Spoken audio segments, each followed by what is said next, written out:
Hi everybody, welcome back to the Feynman Technique.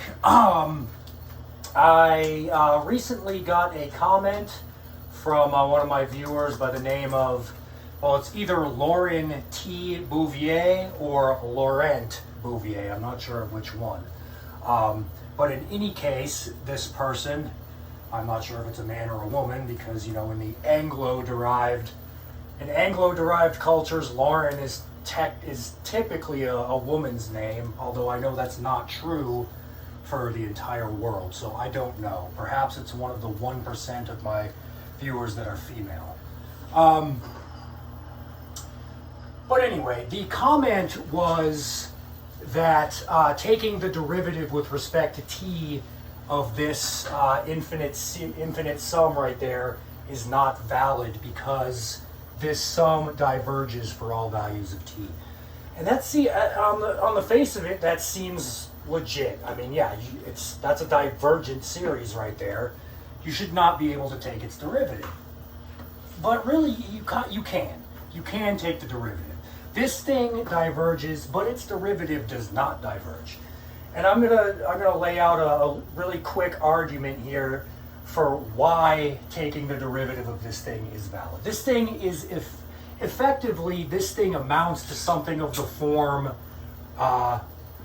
f of t plus a, and then taking the limit as a goes to infinity, and then taking the derivative. The a, obviously, since it's a constant, even though it tends towards infinity, it will still drop out when taking the derivative.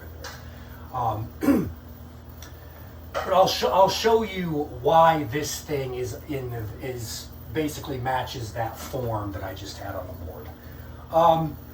All right, so what we're going to do is let's consider this function that does converge.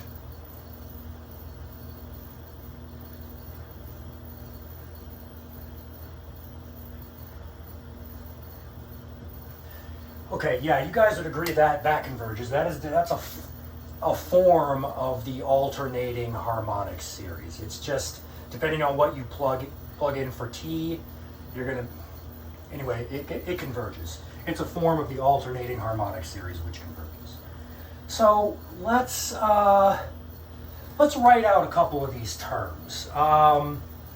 This is gonna, okay, so for n equals 0, this is going to be 1 over t plus 1, and then for t equals 1, we're going to get something over t plus 2, and then something over t plus 3, something over t plus 4. All right, and it's going to alternate positive, negative. So it's going to be negative, positive, negative. There we go. All right, and this is going to be a 1, this is going to be a 1, this is going to be a 1. All right, so let's do the same thing for this. This is going to give us 1 over t plus 1 plus 1 over t plus 2 plus 1 over t plus 3 plus 1 over t plus 4. All right, so we'll notice that that half of these terms match up exactly. This matches with this, this matches with this, this matches with this. Now, what we want to do is find a series that we can add to this that will make it exactly this. And the series to add is this. We want to add the sum as n equals, well, let's see. We're going to need 2 times this one, right? Because we need to get rid of this, and then we need to add it back to make, we need to get rid of the negative version of this, and then we need to add a positive version of it. In other words, we need to add 2 times this, we need to add 2 times this, and all the way down the line. So let's see, 2 times this would be, let's see, 2 over,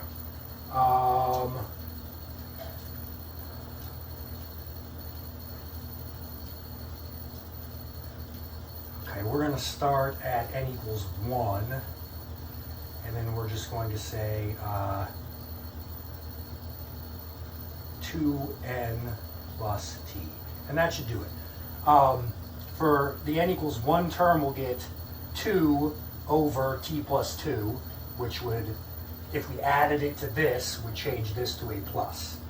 Then we'd also get, at the n equals 2 term, we'd get a 2 over 4n plus t, which would make this a positive. So let's go ahead and write this in here. The sum is n equals 1 to infinity of 2 over 2n plus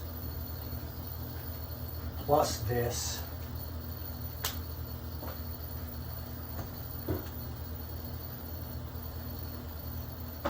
is equal to this thing.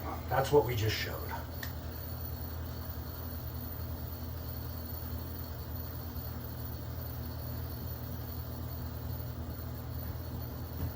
Okay, so this part we don't have a problem with that. If we just took this is a convergent series. This is still divergent though. This is still a form of the harmonic series, which does not converge. So what we're going to do now is we're going to multiply the top and the bottom of this by n. So that has no effect at all. We literally did nothing. But now what we're going to do is add t.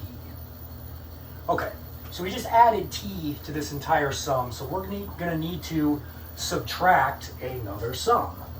So let's go ahead and do that. Let's subtract what we just added. Well, we added the sum as n equals 1 to infinity of t over n times 2n plus t.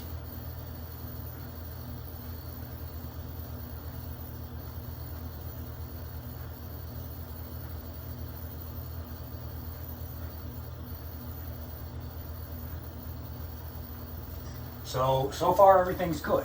And now something really nice happens.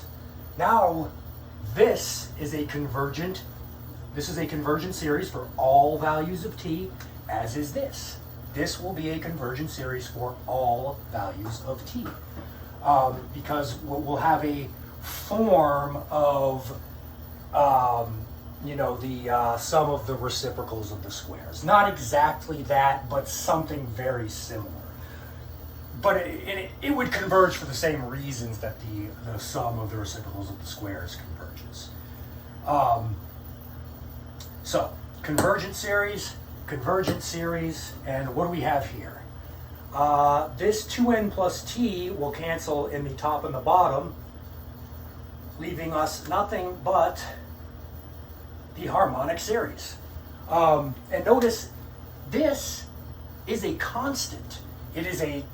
It's a very large constant. In fact, it is a constant that approaches infinity, but it's still a constant. It doesn't depend on t, so taking its derivative will just get rid of it. And it's absolutely valid to take the derivative of both of these. This is a convergent function of t. This is also a convergent function of t. And you can take, if you have a function of t, you can take its derivative. So we take the derivative of this, take the derivative of this, take the derivative of this, and it's equal to the derivative of this. And of course, this part will go away when taking the derivative. So anyway, that's my argument for why taking the derivative of this function is legitimate. Let me know in the comments if I'm overlooking anything. But I don't think I am. I think that argument's pretty solid, so I hope you enjoyed that.